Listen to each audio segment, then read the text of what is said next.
ஒரு நாள் என் நண்பர் வீட்டுக்கு போயிருக்கும்போது நான் பார்த்த ஒரு காட்சி உண்மையில எனக்கு அதிர்ச்சியா இருந்ததுங்க. அவனுடைய குழந்தைக்கு வெறும் 6 மாசம் தான் ஆகுது. படுத்திருக்கிற அந்த குழந்தை கையில ஒரு செல்போனை கொடுத்து விளையாட கொடுத்துருக்கிறான். எனக்கு பார்த்த உடனே கடுப்பாயிடுச்சு. குழந்தை கையில ஏன்டா செல்போனை கொடுத்த அப்படி சொல்லிட்டு திட்டுனா, குழந்தை செல்போனை கொடுத்தாதான் அழாம இருக்குதுடா அப்படிங்கிறான். நான் அவன்கிட்ட சொன்னேன், ஏன்டா பெரிய ஆட்கள்கிட்டயே பேண்ட் பாக்கெட்ல செல்போனை வைக்காதுங்க அல்லது சட்டை பாக்கெட்ல வைக்காதுங்க, உங்களோட இதயத்துக்கு அந்த ரேடியேஷன் போயிடும், இப்படிலாம் எச்சரிக்கை சொல்றாங்க. நீ பாத்தீங்கன்னா 6 மாசம் குழந்தை கையில செல்போனை கொடுத்து வச்சிருக்கேடா அப்படி சொன்னா, அவன் சொன்னா அதெல்லாம் கட்டுக்கதடா, அதெல்லாம் ஒன்றும் செய்யாது, குழந்தை ஜாலியா விளையாடிட்டு இருக்குது பார்.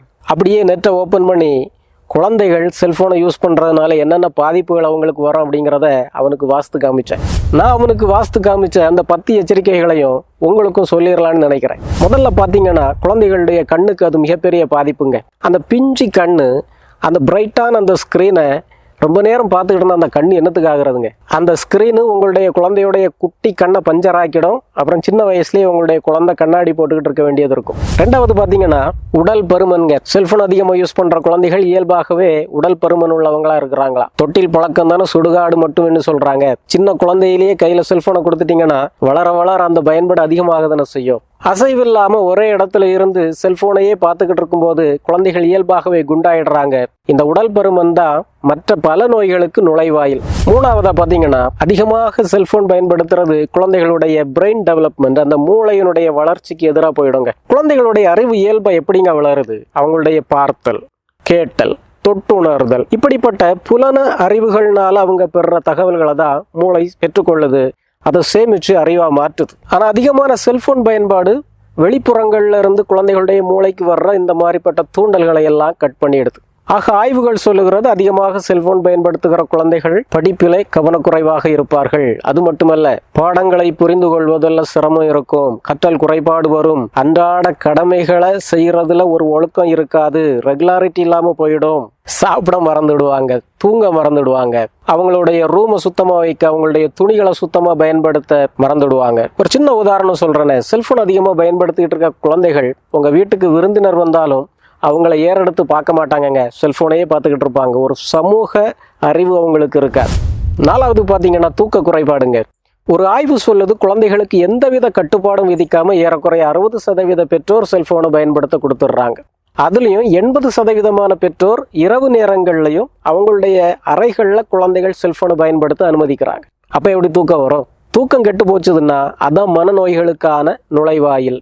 அது மட்டுமல்ல, குழந்தைகளுடைய நடத்தை மாற்றம், திடீர்னு எரிச்சல் அடைகிறது, கோபப்படுறது, விரக்தி அடைகிறது, சோர்ந்து போகிறது, இவையெல்லாம் அவர்களுடைய நடத்தைகள்ல மாறுதல் வருது. அவங்களுடைய மனம் கொஞ்சம் கொஞ்சமா சிதைய ஆரம்பிக்குது அப்படிங்கிறதுடைய அறிகுறி.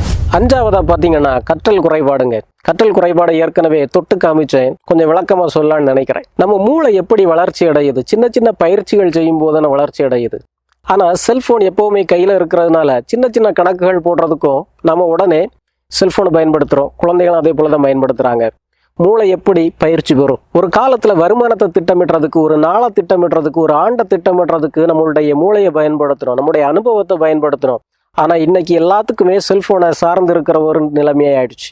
அப்போ சொந்தமாக குழந்தை எப்படி தன்னுடைய கற்பனை திறனை பயன்படுத்தும், தன்னுடைய அனுபவத்தை பயன்படுத்தும், தன்னுடைய வாழ்க்கைக்கு பொறுப்பெடுக்கும்? ஆக காலப்போக்கில் செல்போன் அதிகமாக பயன்படுத்துகிற குழந்தைகள் தங்களுக்கென்று சொந்தமாக ஒரு அடையாளமே இல்லாத குழந்தைகளா மாறி போவாங்க.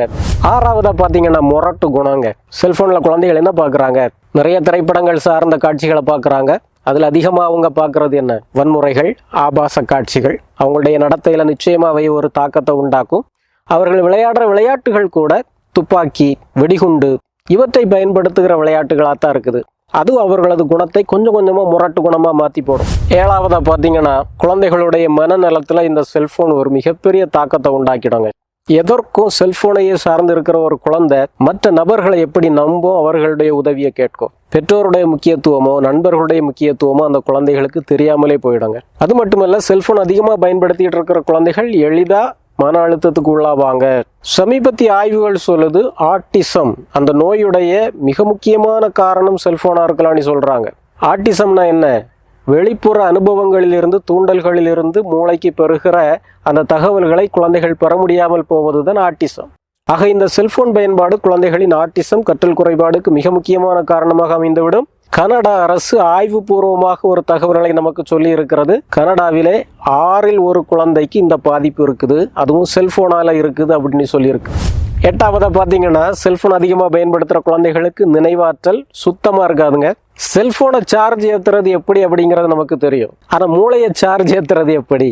படிக்கும் போதும் அனுபவங்களை பெறும்போதும் தகவல்களை நினைவில் வைக்கும் போதும் அந்த மூளை, அந்த மெமரி அதனுடைய ஆற்றலை வெளிப்படுத்துகிறது. செல்போனையே எதுக்கும் சார்ந்திருக்கிற ஒரு குழந்தை எப்படி நினைவாற்றலை பயன்படுத்தும்? குழந்தைகள் வளர வளர இது அவர்களுக்கு மிகப்பெரிய பலவீனத்தை உண்டாக்கும். தன்னம்பிக்கையே இருக்காதுங்க. எக்ஸாம் ஹாலில் போய் உட்கார்ந்தாங்கன்னா கை கால்லாம் உதற ஆரம்பிச்சிடும். 9ஆவதா பார்த்தீங்கன்னா, இது குழந்தைகளுக்கு ஒரு போதையாகவும் மாறுவதற்கு வாய்ப்பு உண்டு. போதைன்னா என்ன? அது இல்லாமல் இருக்க முடியாது அப்படின்னு ஒரு பொருள் மீது நாம் டிபெண்டாக சார்ந்து இருப்பது தான் போதை. செல்போனை கையில இருந்து பிடுங்கி பாருங்க, உங்க குழந்தை என்னென்ன ரியாக்ஷனை காட்டுதுன்னு.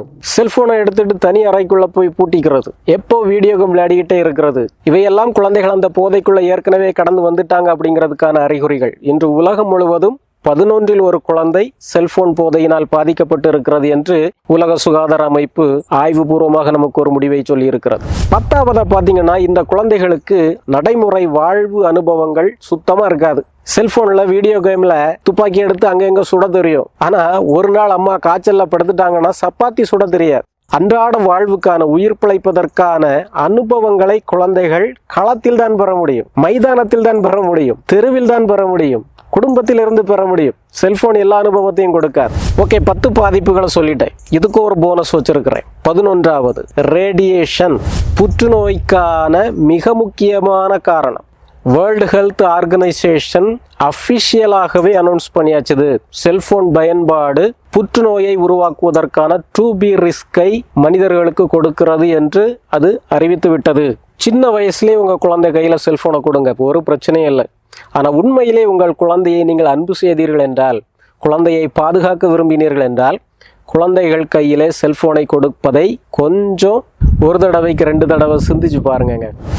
சில பெற்றோர் ஆபத்தை உணர்ந்து பிள்ளைகளுக்கு செல்போனை கொடுக்கலனாலும் மற்ற பெற்றோர்லாம் பிள்ளைகள் கையில் செல்போனை கொடுக்கறதுனால இவங்களுக்கு தர்ம சங்கடமாக இருக்குது. எல்லா பெற்றோரும் மனசு வச்சு குழந்தைகள் கையில் செல்போனை கொடுக்கறத குறைச்சாதான் வருங்காலத்தில் இந்த மாதிரி காட்சிகளை பார்க்காம இருக்க முடியும்.